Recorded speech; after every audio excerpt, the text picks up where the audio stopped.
Some journeys begin with a single chair, and nothing is ever the same again.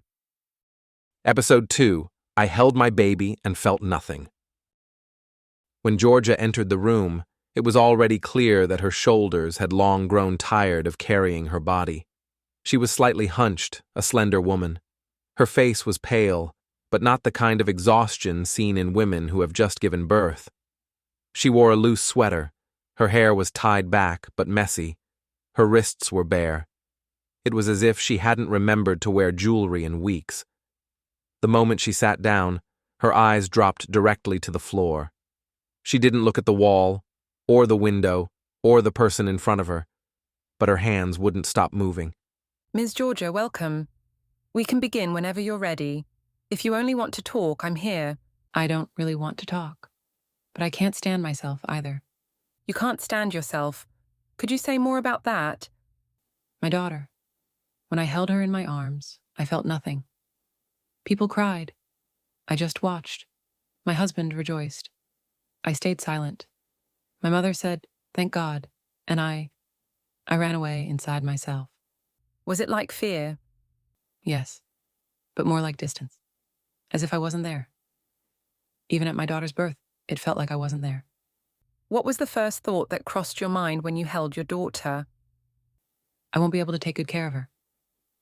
I'll be just like my mother. What does being like your mother mean to you? Cold, distant, looking, but not seeing. Present, but absent. I don't even remember my mother's scent. How would you describe your experience of motherhood right now? Incomplete, inadequate. But worse than that, dangerous. Sometimes, I feel like it would be better if I didn't touch her at all. What do you do when you feel that way? I keep my distance. I turn her face toward my husband. Even when changing her diaper, it's not really me. Sometimes I think she cries when she sees me. But maybe she cries because I don't. Can't you cry? It's there inside. I feel it. But it's like there's a lid, like an upside-down glass, full inside, but nothing pours out. Is this the first time you've told someone this? Yes. I think this is the first time I even said it out loud. Normally, I just wait for it to pass. But it doesn't. Are you hoping it will pass, or are you afraid it won't? Both. If it passes, I don't know if I'll ever be able to be a mother. If it doesn't, I don't know how it will affect my daughter. At that moment, Georgia's eyes shifted for the first time. They didn't meet the psychiatrist's gaze, but the direction changed. I'm not a bad mother, but I've never had a good example. No one ever loved me like that. How am I supposed to love?